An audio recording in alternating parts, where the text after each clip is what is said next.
স্কুলে ভর্তিতে পরীক্ষা হবে, লটারি পদ্ধতি থাকছে না বলে জানিয়েছেন শিক্ষামন্ত্রী আ.ন.ম এহসানুল হক মিলন। তিনি বলেছেন, স্কুলে এখন থেকে পরীক্ষার মাধ্যমে ভর্তি নেওয়া হবে, বৃত্তি পরীক্ষা নেওয়া হবে আগের মতোই। উপাচার্য নিয়োগ সহ শিক্ষার নানা গুরুত্বপূর্ণ বিষয় নিয়ে জরুরি সংবাদ সম্মেলনে আসেন শিক্ষামন্ত্রী।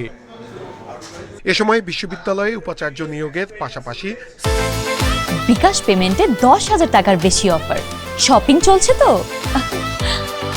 স্কুলে ভর্তি কার্যক্রম নিয়েও কথা বলেন মন্ত্রী। শিক্ষামন্ত্রী জানান, স্কুলে ভর্তিতে লটারি আর থাকবে না, ভর্তি পরীক্ষার মাধ্যমে শিক্ষার্থীদের স্কুলে ভর্তি করা হবে।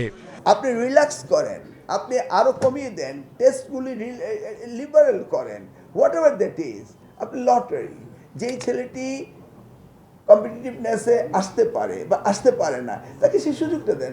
Lottery is not the solution education. সেই সঙ্গে বৃত্তি পরীক্ষাও আগের মতো অনুষ্ঠিত হবে। ম্যানেজিং কমিটি ও গভর্নিং বডির সভাপতির শিক্ষাগত যোগ্যতা স্নাতক পাস হতে হবে। প্রাইমারি স্কুল, হাই স্কুল, কারিগরি, কলেজ, ইন্টারমিডিয়েট পর্যন্ত দেখছে। এগুলির সিদ্ধান্ত আজকে আমরা জানিয়ে দিলাম যে আমাদের বেস লাইন হচ্ছে চেয়ারম্যান হওয়া বা গভর্নিং বডি প্রেসিডেন্ট হওয়া, হোয়াট এভার, সেটা হলো স্নাতক। জাতীয় শিক্ষক নিবন্ধন ও প্রত্যয়ন কর্তৃপক্ষের মাধ্যমে প্রধান শিক্ষক নিয়োগে 18 বছরের অভিজ্ঞতার শর্ত নির্ধারণ করা হয়েছে বলেও জানান মন্ত্রী। নূরে আলম, ইন্ডিপেন্ডেন্ট নিউজ, ঢাকা।